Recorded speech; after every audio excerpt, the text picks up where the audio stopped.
La gang du matin, c'est vous, c'est nous et c'est nos BFF. C'est notre BFF Lily Rescousse, coach familiale. Et ce matin, on parle avec elle des fameuses récompenses. Et la question ce matin pour vous, les auditeurs au 6-12-13, est-ce que vous avez tendance à toujours promettre une surprise en échange d'une bonne journée à la garderie, d'une bonne journée à l'école ou tout simplement en échange d'une bonne action? Textez-nous 6-12-13. Bien, je pense qu'il faut se demander aussi pourquoi on fait ça. Tu sais, souvent, notre fameux bulletin de parents, là, est-ce qu'on est devant un enseignant, un éducateur, une éducatrice qui nous rappelle régulièrement que notre enfant mord, pousse, tape, etc. Fait que souvent, là, il y a d'autres parents aussi, pour avoir été éducatrice pendant plusieurs années.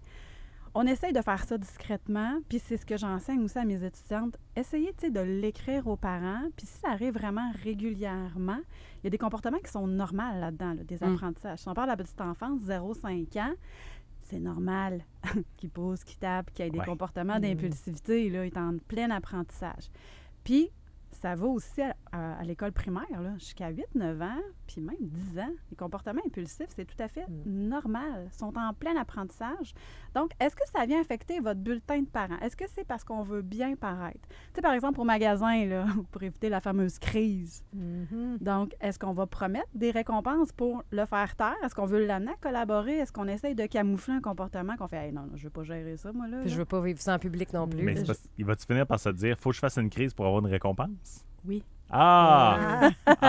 Il y a ça aussi. Bien, c'est parce qu'il finit par comprendre rapidement ce qu'il faut qu'il fasse, là. Parce qu'en fait, ce qu'il comprend, c'est pas littéralement si je fais une crise, mon parent va me donner ce que je veux. En fait, c'est la désorganisation que ça provoque chez nous, notre sentiment, notre malaise avec les neurones miroirs, ça se transverse chez lui qui fait « Ah ouais, hein? C'est de même, ça marche. » Ils comprennent vite. Un petit peu trop, hein? Ouais. Ils comprennent vite. Mais là, tu as des astuces pour nous ce matin pour aider à renforcer un comportement sans nécessairement donner une récompense. Oui. Bien là, moi, j'aime bien qu'on aille valoriser l'enfant dans ses bons comportements. J'aime bien le pot à bon coup. Bon coup, beau geste, belle parole, belle réussite. Dans plusieurs des familles avec qui je travaille, c'est ce qu'on met en place.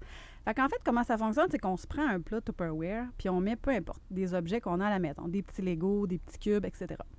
Puis là, à tous les jours, on va venir nommer 1 à 3 comportements qu'on a observés chez notre enfant qui fait ça bien. Mais tu sais, comportement, ça peut être une belle parole, un beau geste. Là. « Hey, wow!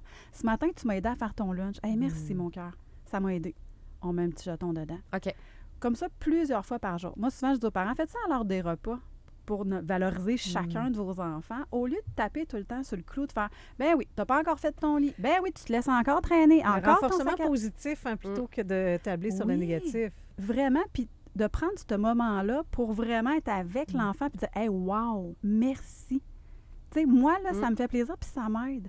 Donc, lui, ce qui va en ressortir, c'est de l'estime de soi. Puis, hey, wow, c'est vrai, je suis bon. Une valorisation. Là. Ben oui, si on vous tape toujours sur la tête au travail, qu'on dit, ben oui, ton dossier n'est pas encore arrivé à l'heure, hein? Encore en retard aujourd'hui, bravo. Ouais. Est-ce que ça va vous tenter de vous forcer puis de bien faire les choses? Non. Ben non, pas du tout. Hey, c'est parce que j'en fais des belles choses. Oui, mais les belles choses, souvent, ils passent dans le vide. Je vous invite, comme deuxième outil, là, à fixer des petits objectifs réalistes et surtout un à la fois. Si votre enfant tape, mord, pousse, il n'est pas capable d'aller entrer en relation avec les autres, prenez-les pas toutes en même temps. Non, c'est ça. Là, il faut que tu fasses une belle journée.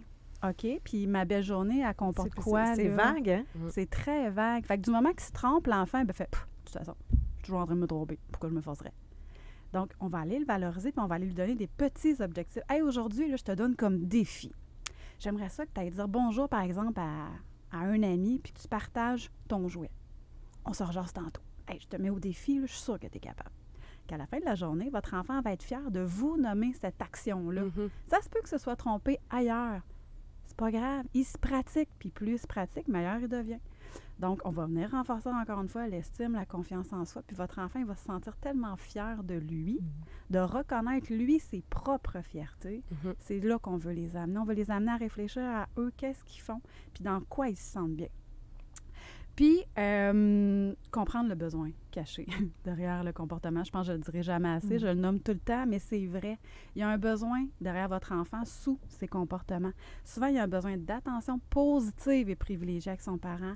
J'ai besoin d'aide, j'ai besoin d'être accompagnée, j'ai besoin d'un câlin, de remplir mon fameux réservoir affectif qui, souvent, c'est appauvri, là. Donc, tu sais, si j'ai passé la journée loin de toi ou la nuit loin de toi pour nos tout-petits, j'ai passé un 10 à 12 heures sans toi, mon réservoir affectif, il est pauvre, là. Il a besoin de ton câlin, il a besoin que tu sois là pour m'aider et non pas ton « go, go, go, vite, vite, vite, dépêche-toi, vite, je vais être en retard. Ah ouais, arrête de niaiser, mets tes souliers. » Attends, là. Prenez 1 minute, là, juste une. Prenez-le dans vos bras. Hey, merci d'être là. T'as tellement un beau sourire ce matin. Donc, juste ça, au lieu de dire, ben là, si tu fais une belle journée, tu vas avoir un jouet, tu vas avoir une barre de chocolat, qui, je vous le dis, votre jouet, c'est souvent au Dollarama ou peu importe. L'enfant, après, il en vient à faire, c'est, hey, pour que je me comporte bien, ça me prend un cadeau. Sinon, ben pourquoi? Qu'est-ce que tu me donnes en échange? Ça va être ça, là. Puis à l'adolescence, c'est un peu plus cher. Oui, un petit peu. Ah, ben oui, hein? C'est toujours plus. Là. Si je passe une belle journée, maman, je peux-tu prendre le char à la fin de la journée? Ou tu sais, les PlayStation et les Xbox sont toujours pas loin, hein? Ouais. Ben, tu sais, on veut les amener à comprendre que faire plaisir, puis bien se comporter, c'est pour toi. Mm. Tu sais, c'est toi, c'est ta réussite, ta fierté, et non pas la mienne. Puis ça développe évidemment l'autonomie de l'enfant. Ben oui, l'autonomie, la liberté, le plaisir de faire plaisir, parce qu'on le voit après, là, entre eux, avec nous. « Hey, maman, regarde, j'ai fait ça, est-ce que tu es fière de moi? » Attends un petit peu. Toi, es-tu fière de toi? Ouais. Tu sais, de ramener ça, lui, là, toi, retournez-lui la question, puis après, dites-lui « Oui, je suis fière de toi, merci. » Ben merci beaucoup, Lily Rescousse. C'est toujours super intéressant tes conseils. Là, on vient de parler des récompenses puis des astuces, comment récompenser nos enfants sans nécessairement leur donner quelque chose en bout de ligne. Oui. On peut te suivre sur les réseaux sociaux, Lily Rescousse, Ouais. ton site web lrcoachingfamilial.ca. Et d'ailleurs, tu as l'outil sur la gestion des chicanes dans la fratrie. Et oui, puis le webinaire revient 24 octobre midi. Ben, on se retrouve la semaine prochaine. Merci beaucoup, Lily. Merci. Salut!